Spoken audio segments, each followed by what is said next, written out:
Hello guys, welcome back to my YouTube channel. तो last video में आपने देखा था कि किस तरह अपने उन्हें आउटलाइन ड्रॉ की थी। तो आज की इस वीडियो में हेयर ड्रॉ करेंगे स्टेप बाय स्टेप, लाइट से डार्क शेड करते हुए। अभी मैं लाइट पेंसिल का यूज़ कर रहा हूँ हेयर ड्रॉ करने के लिए।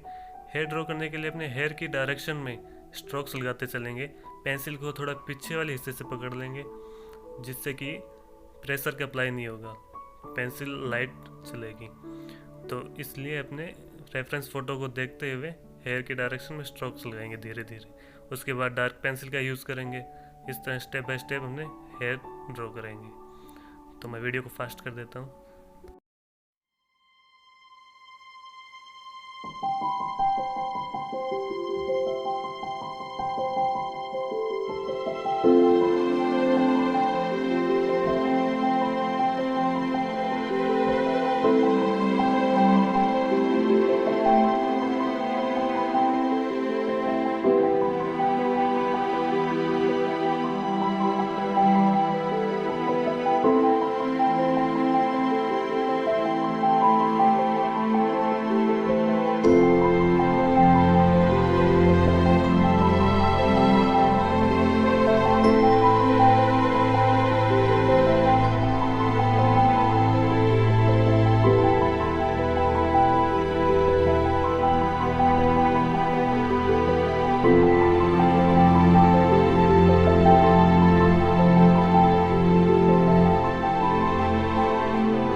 स्ट्रोक्स कंप्लीट होने के बाद में हेयर में जहाँ डार्क वाला पार्ट है वहाँ सीधा 8B पेंसिल का यूज़ करके डार्क कर देंगे।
और हेयर को ब्लेंड करने के लिए मैं ब्रश का यूज़ करूँगा जिससे हेयर ब्लेंड हो जाएगी। और उसके बाद में और डार्क पेंसिल का यूज़ करेंगे, 10B पेंसिल का यूज़ करके डार्केस्ट एरिया में और डार्क कर देंगे।